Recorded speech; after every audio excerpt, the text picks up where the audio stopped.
Praise the lord. నిజమైన స్వరం. మే 26, 2026 Holi prayer home సంఘం వారి అనుదిన వాగ్దాన పరిచర్య. కృంగజేయువాడును లేవనెత్తువాడును ఆయనే. సాముయేలు మొదటి గ్రంథము 2వ అధ్యాయము 7వ వచనము. ప్రియమైన దేవుని వారలారా, దేవుడు ఏదైనా చేయగలడు. దారిద్ర్యమును ఐశ్వర్యమును ఆయనే ఇవ్వగలడు. కృంగజేయువాడును లేవనెత్తువాడును ఆయనే. గాయపరచువాడును గాయమును కట్టువాడును ఆయనే.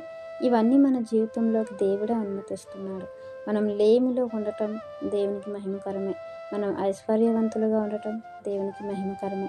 అంటే మన జీవితంలో ఏది తటస్థించినా, ఏది దేవుడు మనకిచ్చినా దానిని బట్టి మనము దేవునికి ఎల్లప్పుడూ కూడా మహిమకరంగానే ఉండాలి. దేవునికి కృతజ్ఞులుగానే ఉండాలి. ఎందుకు అనంటే ఐశ్వర్యం వలన మనము దేవుని హెచ్చించాలి, లేమి వలన మనము దేవుని హెచ్చించాలి. అంటే మన ఈ బ్రతుకు బండికి ఈ రెండు కూడా చక్రాలు లాంటివే కదా. ఒకటి సంతోషము, ఇంకోటి దుఃఖము. ఈ రెండు లేకపోతే మన బ్రతుకు బండి జరగదు, మన బ్రతుకు బండి నడవదు. దేవుడు అంటే విలువ తెలియదు. దేవుని యొక్క గొప్పతనము మనం తెలుసుకోలేము. ఆయన గొప్పతనాన్ని మనం చెప్పలేము. అంటే ఒక లేమి మనకు వచ్చింది, ఒక బాధ మనకు వచ్చింది, ఒక కష్టం మనకు వచ్చింది అంటే మనం దేవునికి మొరపెట్టగా దేవుడు మన మొర విని ఆ యొక్క కార్యం మన జీవితంలోకి అనుమతించినప్పుడు మనం సంతోషవంతులమైపోయి దేవుని గొప్పతనాన్ని తెలియపరుస్తాము, దేవుని గొప్పతనాన్ని ప్రకటిస్తాము. మనం హన్నా గారిని చూసుకున్నట్లయితే ఆమె గొడ్రాలు, బిడ్డలు లేక బాధపడుతుంది, నిందల పాలవుతుంది. అందరూ ఆమెని బాధపరుస్తూ ఉన్నారు. మరి ఏం చేసింది? దేవుని దగ్గర మొరపెట్టుకుంది. ఆమె హృదయాన్ని దేవుని దగ్గర కుమ్మరించింది.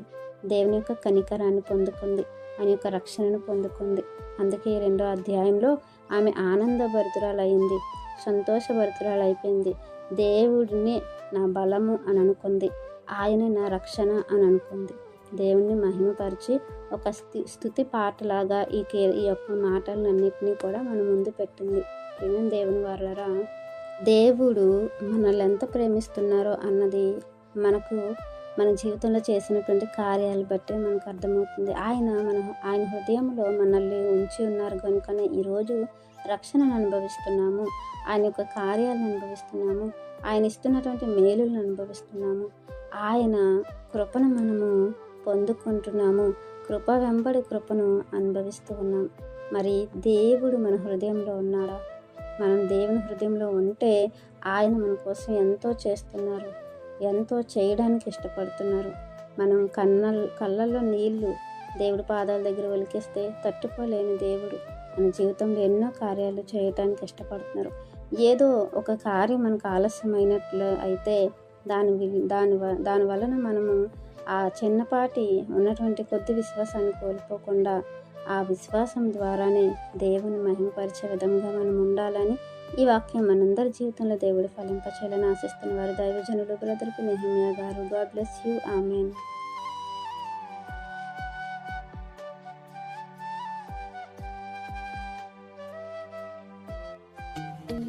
Hi friends, Holi prayer home Gajuwaka సంగమ వారు మాట్లాడిన విలువైన దేవుని సందేశములను మీరు వినటానికి మా యొక్క యూట్యూబ్ ఛానల్ హోలీ ప్రేయర్ హోమ్ను సబ్స్క్రైబ్ చేసుకొని పక్కనున్న బెల్ ఐకాన్ క్లిక్ చేయగలరు.